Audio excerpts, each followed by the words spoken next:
Hey everyone, welcome back to the channel. Today we're going to talk about Snapchat. If you're between the ages of 13 and 34, you've probably used the platform and it doesn't need much introduction. That was actually the first thing I learned as I dove into Snapchat. They claim to have 90% of people between the ages 13 and 24 and 75% of the people between 13 and 34 based out of the US, UK, Australia, France, and the Netherlands on their platform. As an individual in his early 30s based out of the US, I thought this was crazy high and doesn't exactly kind of tie out to what I thought, but I'm also probably just out of touch as I don't use much social media. And this brings me to the next point. Snapchat isn't really a social media platform anymore. At least that's what they want you to believe. They position themselves as a camera company. This sort of makes sense as looking at their current offerings, they've gone very deep into the augmented reality space and have what appears to be a lot of great offerings in the space. That's very different today than what I remember almost a decade ago on the platform. However, they haven't convinced me that they aren't social media. They make their revenue from advertising and report the same metrics as all other social media companies. For the valuation today, we're going to treat them as if they are a social media company and analyze them the same way we would any other social media firm.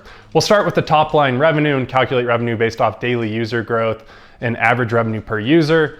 From there, we'll layer in increasing margins to approach levels closer to Facebook. And honestly, Facebook is probably the best peer comparable that is publicly traded.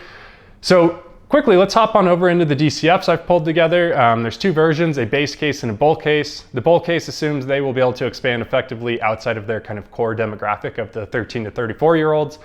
I'm not convinced that that will happen, but figured it's worth looking at anyways. So let's start off with my neutral or base case revenue model. Quickly, let me highlight a few key assumptions that we need to be aligned on for any of this to make sense.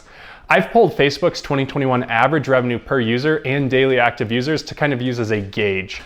We're not going to exceed these numbers, and while we will approach them, we will actually stay significantly below them, but they are here as a reference to make sure we're not making any crazy assumptions. Now, the next thing to hit on is what I'm calling max user. This is the current number of users they have in each region divided by 0.75, as they've stated that they have 75% of their target market captured. This is a guide we will use. Once they hit this number of users, we will expect growth to slow significantly in our neutral case, representing a difficulty to really expand outside of their target demographic and their core that they currently have. From here, I have taken historical growth rates for both average daily users and quarterly average revenue per user to forecast out the next decade. What we can see is we are going from roughly 80 million users in Europe to 120 million users. In the US, we go from 95 million to 140 million. And then in the rest of the world, we go from 125 million to 712 million. These levels are all below that of Facebook, which currently has 423 million in Europe, 260 million users in North America, and 2.2 billion users in the rest of the world. For the average revenue per user, we have it growing from $2 to $6 in Europe, $8 to $24 in North America, and $1 to $1.40 in the rest of the world. Facebook sits at 17 in Europe, 53 in North America, and $7 in the rest of the world. So we stay below the levels of Facebook, but we do make progress to catch up, which seems reasonable. Now let's flip over to the DCF where these revenue numbers layer in and talk over the other assumptions to quickly touch on the improvements to margins. So we have COGS going from 43 to 23% of revenue, SG&A from 37 to 27%, and R&D from 38 to 28. This is in line with what we see at Facebook. Facebook COGS is 19% of revenue, SG&A is 20% of revenue, and R&D is 21% of revenue. So we are assuming as Snapchat grows, they will improve margins drastically and approach levels of Facebook's efficiency. And based on these assumptions, we get a valuation between 34 and 39 billion. It's about 35% under the current valuation of 56 billion, but quickly, let's go over to our bull case and see what we get. In this case, we have the daily users in Europe going from 80 million to 166 million.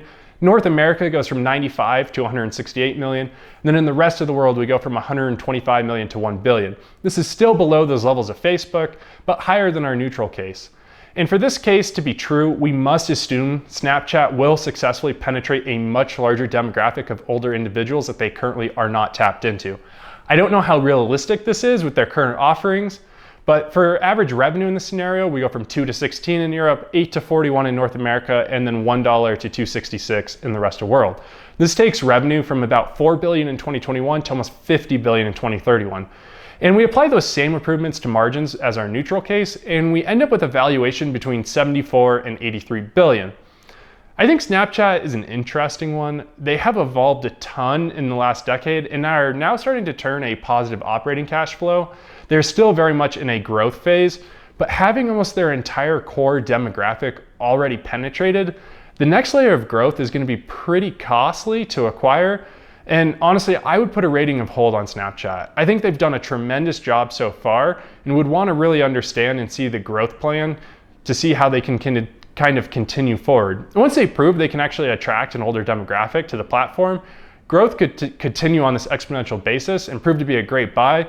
But until then, it looks like significant growth is already priced in, and I don't think the current product offering will give them the growth necessary. So anyways, as always, thanks for watching. Make sure to download the model below and make any adjustments to my assumptions, and leave any questions or comments below. And if you haven't already, please like and subscribe.